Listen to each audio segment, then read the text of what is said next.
Olá, bem-vindos ao Estudo em Casa e bem-vindos ao Português de 10º ano. Meu nome é Maria João Covas e hoje vamos terminar de estudar o Alto da Feira de Gil Vicente. Foi assim, eu sei, muito rápido, mas a ideia era apenas dar exatamente uma ideia sobre aquilo que a peça fala. Hoje vamos ver o quadro final e os camponeses e vamos fazer uma sistematização daquilo que de mais importante podemos dizer sobre esta obra de Gil Vicente. E vamos, no que diz respeito às aprendizagens essenciais, continuar a ver o Alto da Feira, portanto, uma obra do século XVI, e a reconhecer os valores culturais, éticos e estéticos presentes no texto, bem como clarificar as ideias principais e os pontos de vista. Ora, vamos então ao Alto da Feira e nesta terceira parte, e se bem se recordam, logo no primeiro bloco eu dividi a peça em 3, apesar de a peça não ter divisão alguma, aqui nós vamos ter algo completamente diferente do que tivemos quer na primeira parte, com o monólogo de Mercúrio, que se funcionou como se fosse um prólogo, e depois numa segunda parte, muito crítica, muito densa, a nível da crítica religiosa. Portanto, Roma sai, a personagem Roma sai, e a alegoria perde a dimensão, e os propósitos críticos vão se centrar em questões morais e sociais. E aquilo que nós vamos ter é a representação do cotidiano. Vamos ter realmente aqui a parte respeitante à farsa. Vamos então ver diálogos onde se vai destacar a oposição entre o mundo terreno, material, e o mundo espiritual. E se quiserem, nestas cenas dedicadas aos lavradores e às suas esposas, vamos também falar do casamento enquanto instituição de satisfação humana, como vamos ver. Então vamos lá ver a entrada destes dois camponeses que vêm para a feira. E diz assim: depois de ir a Roma entram 2 lavradores, um per nome Amâncio Vaz e outro Denis Loureiro. E diz Amâncio Vaz: compadre, vais tu à feira? E Denis responde: à feira, compadre. Assim, ora vamos eu e ti ao longo desta ribeira. Portanto, eles encontram-se e resolvem ir juntos para a feira. Porquê? Porque, no fundo, eles já se conheciam. Este tratamento que nós vamos ver que continua, acaba por dar essa ideia de um conhecimento e de um conhecimento que eu diria até de amizade. Então, bofa vamos. O Amâncio responde: folgo bem te vir aqui achar. Vais tu lá buscar alguém ou esperas-te comprar? Pergunta o Denis. Portanto, continuamos a ver que há aqui uma relação de amizade entre estas duas personagens, não só por causa da forma de tratamento, mas também pelo à vontade com que ele pergunta o que é que ele vai comprar, o que é que ele vai trocar, o que é que ele espera. Portanto, nota-se que são pessoas que se conhecem, que são amigas. E Amâncio diz: isto quer contar, e iremos patroneando, e ir também aguardando pelas moças do lugar. Compadre, na mulher é muito destemperada, e agora, se Deus quiser, faço conta de a vender, e dar-lhe por quase nada. Amâncio quer vender a mulher. Fácil, tão fácil quanto isto. Amâncio vai à feira porque acha que a mulher é perigosa, acha que a mulher é violenta, acha que a mulher é cruel, é doente. Ele chega ao ponto, num outro espaço da peça, de dizer que a mulher lhe dá tareias a ponto de ele chamar os vizinhos e, portanto, o que é que ele quer? Ele quer trocar ou vender a mulher e ele diz que dá-la por quase nada. Na verdade, a mulher, por sua vez, queixa-se que ele é preguiçoso, queixa-se que ele só dorme e queixa-se que ele come tudo o que apanha em casa e, portanto, ela não consegue, de alguma forma, organizar o lar. Como veem, temos aqui duas personagens perfeitamente insatisfeitas com este casamento, em que uma delas pretende vender a mulher. Mas isto é Amâncio. E Denis? Denis diz: pois, compadre, quanto à minha, é tão mole e desaltada que nunca dá peneirada, que não derruba farinha. E não põe coisa a guardar. que a top quanto a cata, e por mais que homem se mata, de birra não quer falar. Traz de uma pulga andará 3 dias e 8 e 10, sem lhe lembrar o que fez, nem tão pouco o que fará. Também se queixa. Também ele quer vender a mulher. Esta mulher, que ele diz que é mole e desatada, que não consegue peneirar a farinha sem deixar cair, que ele diz que ela é distraída, que ele diz que ela é muito pacífica a ponto de não falar. Ele até diz que houve uma altura em que ela, para não enxotar um gato, deixou com que o gato roubasse a refeição e ele ficou sem jantar. Portanto, temos aqui um homem que se queixa também desta sua mulher. Mas a verdade é que esta mulher não se queixa. Se é porque fala pouco, se é porque não tem realmente queixas, bom, leiam a peça. Mas a verdade é que, inicialmente, ela não mostra nenhuma queixa em relação ao seu marido. Então temos aqui os lavradores. E os lavradores desejam vender as mulheres. Isto está lá dito, está lá escrito, sem dúvida nenhuma. Então Amâncio quer vender a sua mulher porque ela é agressiva, destemperada e impaciente. Portanto, a senhora só tem defeitos muito perigosos e só tem defeitos que põem em causa, inclusive, o bem-estar do próprio Amâncio. Em relação ao Denis, ele também quer vender a mulher por causa da passividade e da incompetência. Ela, enquanto esposa, enfim, não será a dona do lar, a fada do lar melhor que ele poderia achar. O que é que eles combinam? O que é que eles acordam? O que é que eles combinam? Trocar de mulheres. Ou seja, eles vendem as mulheres e trocam de mulheres. Mas há aqui um incumprimento.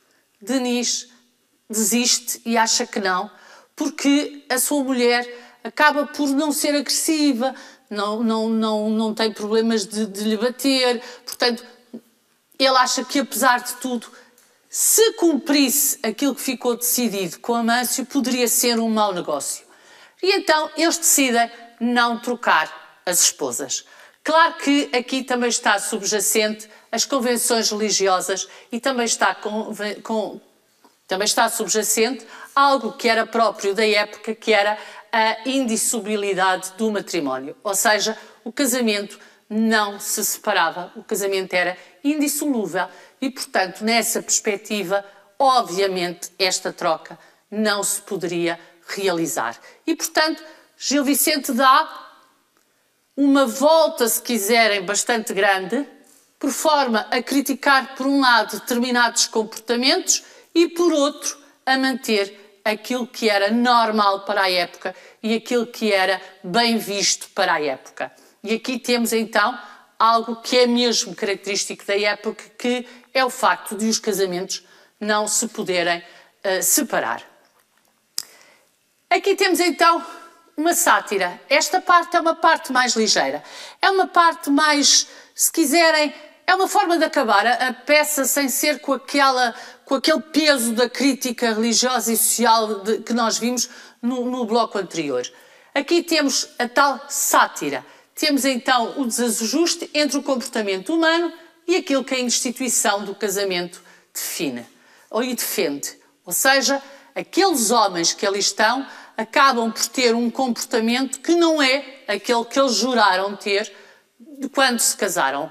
Não é aquele que eles juraram e prometeram perante Deus que teriam até que a morte os separasse.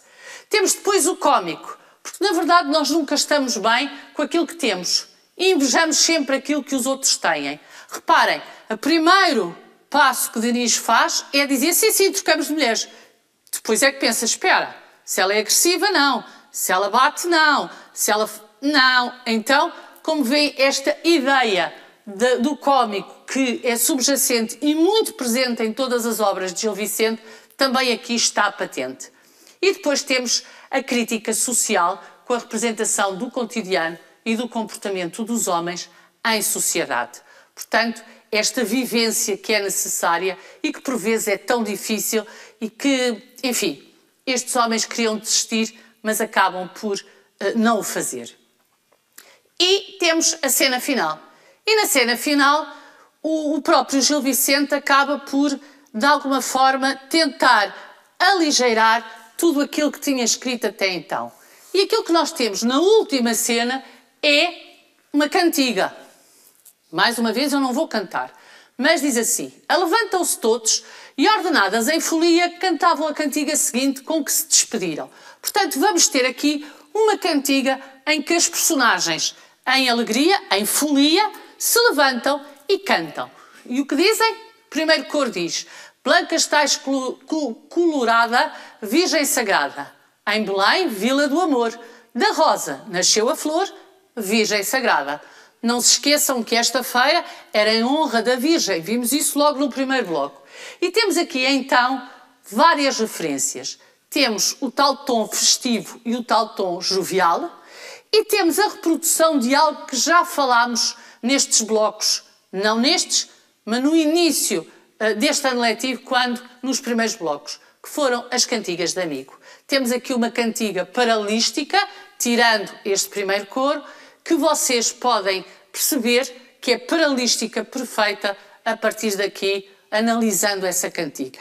Tens a cantiga certamente no manual e, portanto, podes fazer a análise, visto que já sabes o que é o paralelismo, o que é que estamos a referir-nos quando falamos de paralelismo. E é uma cantiga de refrão. Virgem Sagrada vai ser o refrão de toda a cantiga. Então vamos ver mais um pouco. E o segundo coro diz: em Belém, Vila do Amor, nasceu a rosa do rosal, Virgem Sagrada. Estão a ver? Cá temos o refrão. Volta ao primeiro coro. Da rosa nasceu a flor, para nosso Salvador, Virgem Sagrada. O refrão. Portanto, temos sempre esta referência do paralelismo e do refrão, recordando as cantigas de amigo. E, finalmente, nasce a rosa do rosal, Deus e homem natural, Virgem Sagrada. Graças hagamos, Domino Deo nostro. Portanto, a peça acaba com uma frase em latim. Ou seja, vieram à feira louvar Nossa Senhora, não precisam de virtudes.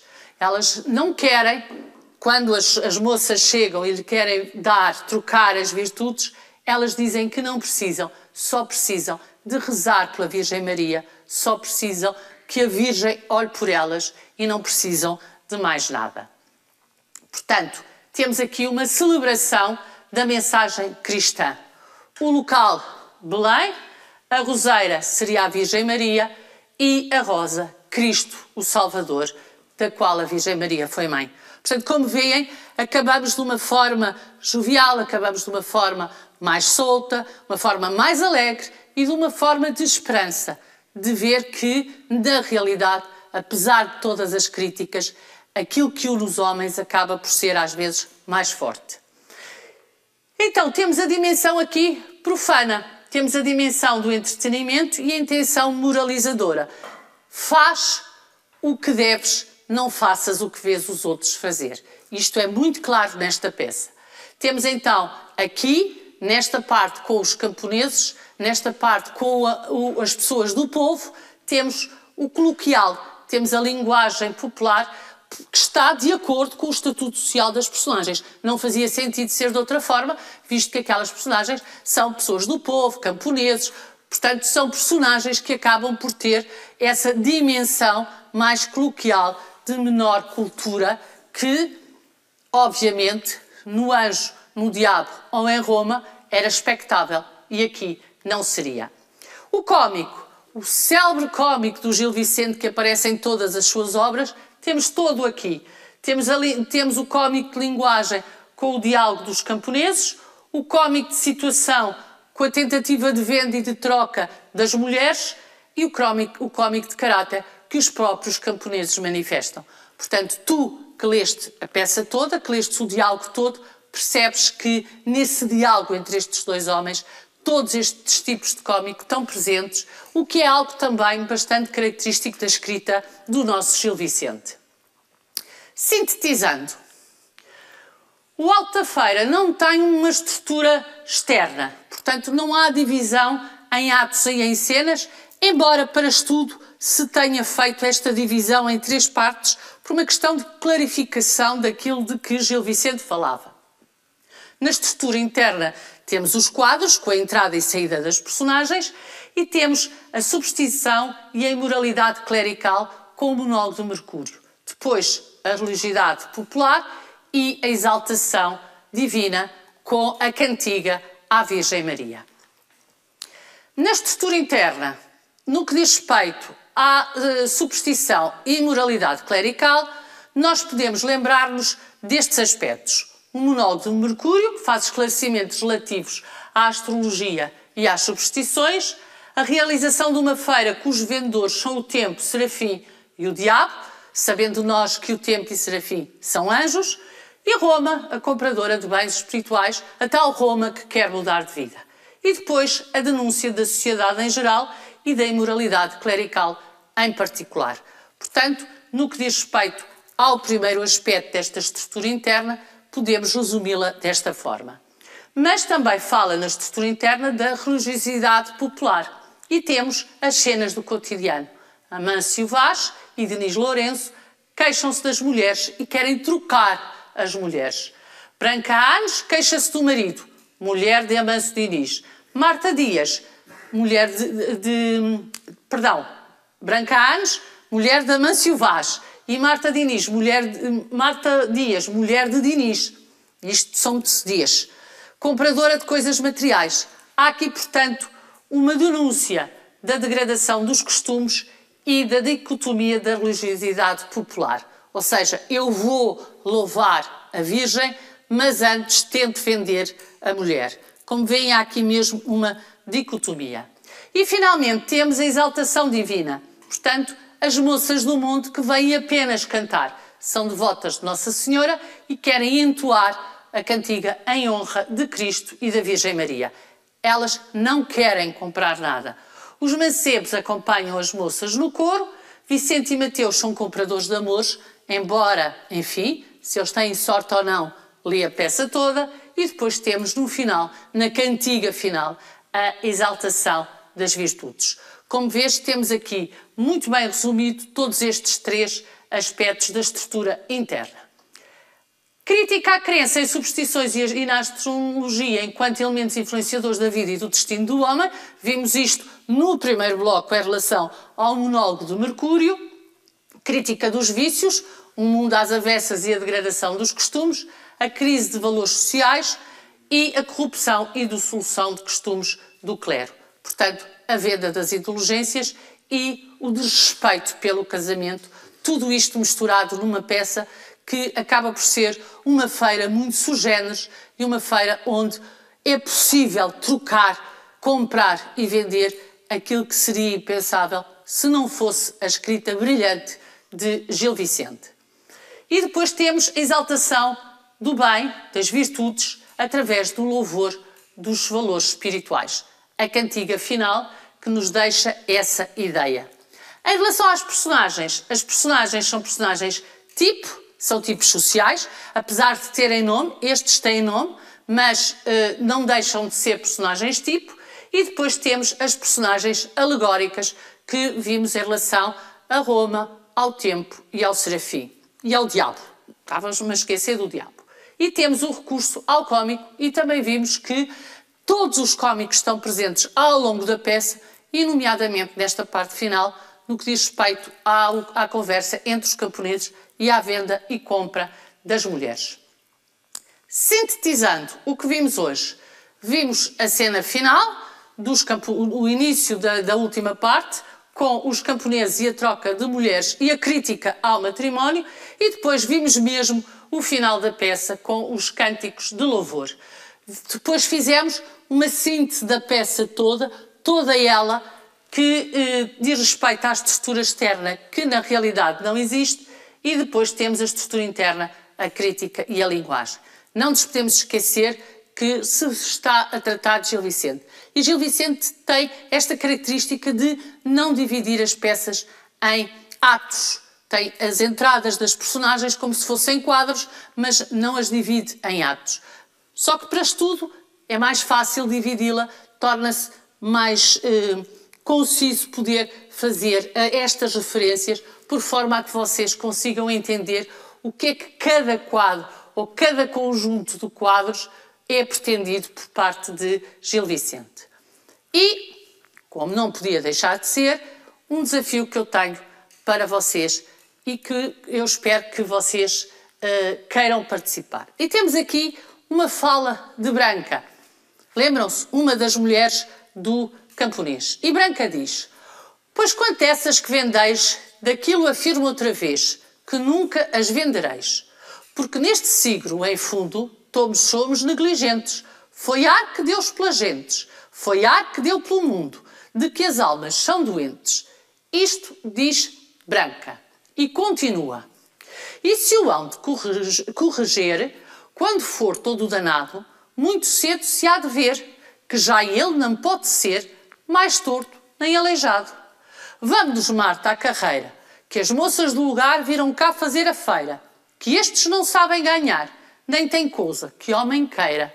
Portanto, temos aqui a fala de Branca. E a partir daqui, eu queria que vocês fizessem este exercício. Ou seja, Branca Anos confronta o Serafim quanto à falta de adequação entre os seus produtos, as virtudes, e o mundo real. Portanto, ela confronta Serafim, sem problema absolutamente nenhum, entre os produtos que ele está a querer trocar, as suas virtudes, e aquilo que existe no mundo real. Portanto, será que no mundo real aquelas virtudes servirão? Será que no mundo real alguém as utilizará? Será que no mundo real tudo aquilo que ele defende é possível de concretizar? Bom, explicita a teoria exposta pela personagem nos versos apresentados anteriormente. Ou seja, ela faz esta referência aos versos anteriores, por forma a que vocês possam, partindo do que ela diz,